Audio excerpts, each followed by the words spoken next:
Hello दोस्तों, नमस्कार। स्वागत है आपका आपके अपने चैनल मीना मैम साइंस में।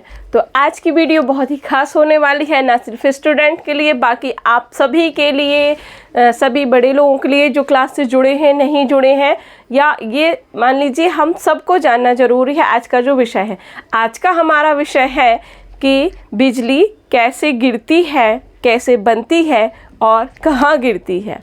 हम सब ने देखा है कि अभी मौसम में बहुत अचानक बदलाव आए हैं। कल रात से बिजली बहुत तेज़ कड़कड़ा रही थी, मुझे खुद इतना डर लग रहा था, इतनी तेज़ उसकी आवाज़ थी।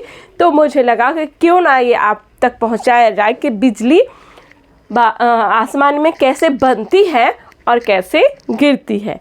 तो चलिए आज हम शुरू करते हैं, बिजली कैसे बनती है। तो सबसे पहले हम सब जानते हैं कि नदियों का पानी, समुद्र का पानी, हम और आप जो सांस लेते हैं, जो वाष्प बनती है उससे, और जो वातावरण में पेड़ पौधों के द्वारा जो वाष्प छोड़ी जाती है वह ऊपर जाती है। ऊपर जाके यह वाष्प संघनित होती है, चाहे समुद्र की हो या नदियों की, क्योंकि जैसे ही वातावरण में 165 मीटर ऊपर पहुंचते हैं तो जो तापमान है वो 1 डिग्री कम हो जाता है। तो टेम्परेचर ऊपर जाते जाते कम होता जाएगा, तो जो पानी की वाष्प है वो ऊपर जाके जम जाती है, यानी कि जो पानी है वो बर्फ के रूप में बदल जाता है। अब बादलों में क्या होता है? बादलों में पानी तो ही होता है, कैसा पानी? बर्फ के रूप में होता है। जो पानी संघनित हो गया होता है, इकट्ठा हो गया होता है, वो बर्फ के रूप में होता है। जब ये पानी नीचे की ओर गिरता है, मतलब जब बर्फ टकराती है आपस में, थोड़ा सा दिखाऊंगा आपको। ये बादल है, देखिए मैंने बनाए हुए इसमें, ये बादल है, और बादलों में ये प्लस और माइनस आवेश होता है। जब ये आवेश आपस में टकराते हैं तो बर्फ नीचे की ओर गिरती है। और नीचे की ओर चूँकि जब नीचे आती जाती है, तापमान बढ़ता जाएगा, तो जो बर्फ़ गिर रही है, कभी कभी ये बड़े बड़े टुकड़े होते हैं तो ओले के रूप में आते हैं। हालांकि बर्फ़ नीचे आते आते पानी का रूप ले लेती है, इसलिए वो हमें जल की बूंदों के रूप में दिखाई देता है। और जो बर्फ़ बहुत बड़ी रहती है वो नीचे आके, यदि पानी नहीं बन पाती तो फिर वो ओले के रूप में हमें दिखाई देती है। अब बादल में ये जो प्लस और माइनस चार्ज होता है वह आपस में जब टकराता है, बिजली 2 प्रकार से हमें दिखाई देती है, गिरती है।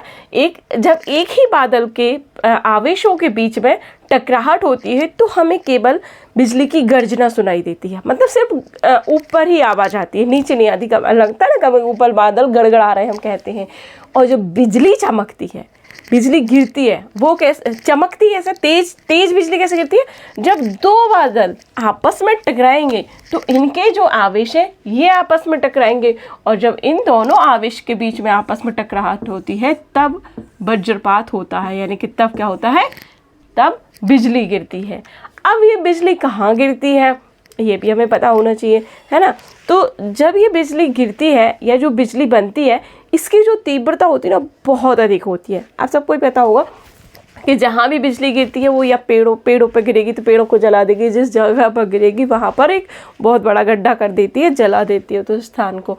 तो ये जो बिजली होती है, बिजली का टेम्परेचर आपको पता है कितना होता है? वोल्ट, उसमें कितना वोल्टेज होता है? उसमें होता है 10 करोड़ वोल्टेज, 10 करोड़ वोल्ट का वोल्टेज होता है। और उसमें, और जो उसमें धारा होती है वो 10,000 होती है, 10,000 एम्पियर। कितनी? 10,000 एम्पियर। और हमारे घरों में जो वोल्टेज आता है वो कितना आता है? 250। और बिजली में कितना होता है? 10 करोड़। तो सोचिए आप कितना टेम्परेचर नहीं रहता है। हालांकि वो एक कुछ सेकंड के लिए ही होती है, लेकिन उसका टेम्परेचर और उसकी धारा बहुत तेज होती है। तो अब हमें बिजली नीचे कैसे गिरती है, किन स्थानों पर गिरती है? तो देखिए, बिजली जब ऊपर धनावेश हमने बताया था आपको, और नीचे ऋणावेश। अब ये जो ऋणावेश क्या करते हैं? नीचे धनावेश को खोजते हैं। बिजली कब गिरेगी? जो ऋणावेश है वो धनावेश को खोजते हैं। धनावेश इन्हें कहाँ मिलेंगे?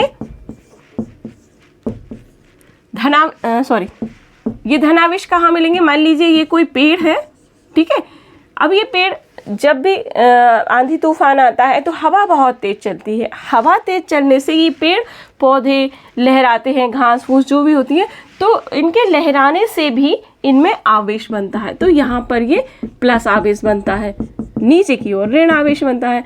तो ये जो प्लस आवेश होता है पेड़ों का या जिस भी वस्तु पर बन रहा है, वो इस ऋण आवेश को ये ऋण आवेश इसकी ओर आकर्षित होगा, इसकी ओर आकर्षित होगा, तो इस पर ये बिजली गिर जाएगी। आया समझ में? बादलों में धनावेश और ऋणावेश होते हैं। धनावेश ऊपर की ओर होता है, ऋणावेश नीचे की ओर होता है। नीचे पृथ्वी पर जहाँ भी इसे धनावेश मिलेगा उसकी ओर ये आकर्षित हो जाएंगे और ये बिजली गिर जाएगी। अब बिजली के गिरने से क्या नुकसान होते हैं या बिजली और कहाँ कहाँ गिर सकती है? तो देखिए, बिजली जब कड़कड़ाएगी या बिजली गिरेगी तो कहाँ गिरेगी? हमें पेड़ के नीचे कभी नहीं बैठना चाहिए, ये तो सभी को पता है ना, ये कोई नई चीज़ नहीं बता रही हूँ मैं, सभी को पता है पेड़ के।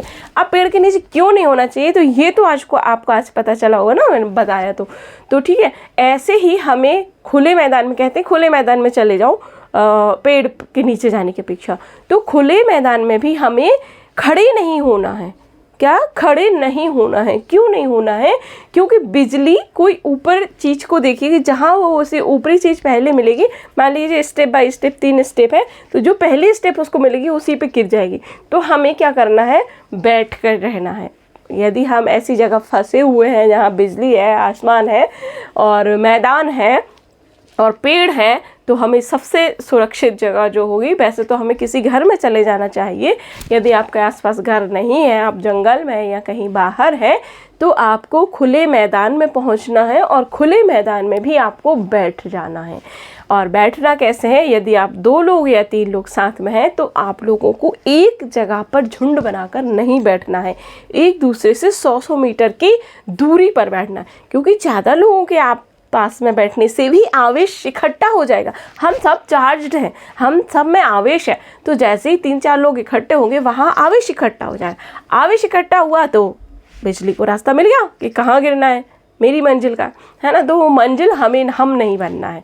तो इस प्रकार से हमें अपना बचाव करना है। हमें बिजली के गिरते समय खिड़कियों के पास नहीं रहना है, खिड़कियों से नहीं झांकना है, क्योंकि हो सकता है बिजली वहाँ करंट उसको आकर्षित कर ले इस तरह से। तो आई होप आप सबको ये चीज़ समझ में आई होगी। बिजली से बचने के लिए एक और चीज़ की जाती है, आपने सुना होगा तड़ित चालक लगाया हो। जो ऊंची बिल्डिंग होती है उन पे क्या रहता है, बिजली गिरने का खतरा ज़्यादा होता है ना। तो जो ऊंची बिल्डिंग होती है उनमें एक कॉपर का तार लगाया जाता है जिसको तड़ित चालक बोलते हैं। अब वो तड़ित चालक क्या करता है, वो तड़ित चालक उस बिजली को अपने अंदर ले लेगा। मान लीजिए इस तरह से ये तड़ित चालक लगा हुआ है, ठीक है, कोई भी बिल्डिंग है, मैं बिल्डिंग हूँ, इस पे ये तड़ित चालक कॉपर का तार लगा हुआ, तो अब मेरे ऊपर नहीं गिरेगी, कहाँ गिरेगी, इस तार पे गिरेगी। और ये जो तार होता है ये वायर्ड होता है और नीचे ज़मीन पर जाता है। किसी भी बिल्डिंग में जो तार लगा होता है वो जो कॉपर का तार होता है वो वायर्ड होता है और नीचे ज़मीन में एक बड़े गड्ढे में वो जाता है। तो जैसे ही बिजली इस तड़ित चालक पर गिरेगी, वो तड़ित चालक पूरी बिजली को अपने अंदर कैच कर लेगा और उस बिजली को नीचे उतार देगा। तो आसपास जो बिल्डिंग है, जो भी एरिया है, वो सुरक्षित रहेगा। अब मैदानों में भी जो बिजली गिरती है, आपने देखा होगा कभी सीधे नहीं गिरती यार। बिजली कभी भी किसी सीधे व्यक्ति पर नहीं गिरती। बिजली जहाँ गिरती है, मान लीजिए बिजली जो गिर रही है ना, ये जो वज्रपात हो रहा है, ये क्या हो रहा है, ये जिस स्थान पर होता है ना बेटा, उसके चारों ओर एक रेंज बना लेता है, एक बड़ी रेंज में इसका प्रभाव होता है ना। ये मान लीजिए इसकी रेंज है, ये इसका एरिया है, ये बिजली ऊपर से गिरी है और यहाँ गिरी है, तो इसके चारों ओर भी वही तीव्रता होगी जो यहाँ होगी। तो इस रेंज में हम होंगे, आप होगी, कोई वाहन होगा, कोई बकरी होगी, कोई घोड़ा होगा, जो भी होगा, तो वो सभी इस रेंज में आ जाएंगे, या कोई एक भी जो है उस पर हम कहेंगे ये बिजली गिर गई। और जब बिजली गिरती है, बिजली जिस पर लगती है, जिस पर बिजली का आघात होता है, उसके शरीर पर, उसके उस हिस्से पर बिजली के जैसे टैटू बन जाता है। वैसे तो हम शौक से बनवाते हैं, है ना। तो लेकिन जैसे ही बिजली की संरचना आप सबने देखी है, उसके यदि हाथ पर गिरा है तो हाथ पर, माथे से गिरा है तो माथे पर, पीठ पर गिरा है तो पीठ पर टैटू के जैसे संरचना बन जाती है। जो हमेशा पहली बात तो वो बहुत खतरनाक रहता है, बचने की संभावना ही कम रहती है, और जो भी होता है उस पर इस तरह के निशान बिजली छोड़ जाती है। तो आई होप आप सबको इसके खतरे, नुकसान और ये कैसे गिरती है, कहाँ गिरती है, ये सब समझ में आ गया होगा। तो अब हमें इससे सुरक्षित रहना है और अपने अन्य लोगों तक भी इस वीडियो को शेयर करना है, ताकि सबको बिजली की जानकारी हो कि बिजली कैसे बनती है, कैसे चमकती है और कैसे गिरती है, और इससे बचने के लिए हमें क्या उपाय करने चाहिए। एक चीज़ और मैं आपको बताना चाहूँगी, छोटी सी चीज़ मिस हो गई थी बीच में। हमने देखा होगा, आपने देखा होगा कि जो बिजली होती है जब आसमान में चमकती है तो बिजली पहले दिखाई दे जाती है, और मतलब आवाज़ हमें बाद में आती है ना, होता है ना सा बब लगता है चमकी, और फिर थोड़ी देर बाद हमें आवाज़ सुनाई दी। तो ऐसा क्यों होता है? ऐसा इसलिए होता है क्योंकि ध्वनि की जो चाल है वो प्रकाश की चाल से कम होती है। क्वेश्चन भी आता है कभी कभी 9th या 10th वाले बच्चों को कि बिजली, आपने आसमान में चमकती हुई बिजली देखी है, तो बिजली आपको पहले दिखाई दे गई है और उसकी आवाज़ आपको बाद में सुनाई दी है। ऐसा क्यों? तो ऐसा इसलिए आप लिखेंगे, हम बताएंगे क्योंकि ध्वनि की चाल प्रकाश की चाल से कम होती है, या आप कहेंगे प्रकाश की चाल ध्वनि की चाल से अधिक होती है। इसलिए प्रकाश या लाइट जो होती है उसकी वो हमें पहले दिखाई दे गई और बिजली की आवाज़ हमें बाद में आई, है ना। तो ये होता है इसका साइंटिफिक रीज़न। आई होप आप सबको समझ में आया होगा। Bye bye. लाइक कीजिए चैनल को, शेयर कीजिए, कमेंट्स कीजिए, और जिन टॉपिक्स पर आप चाहते हैं वीडियो आप देखें मैं बनाऊं, क्या आप समझना चाहते हैं वो वीडियो मैं आपको साइंस से रिलेटेड लेकर आऊँगी। Okay, bye bye.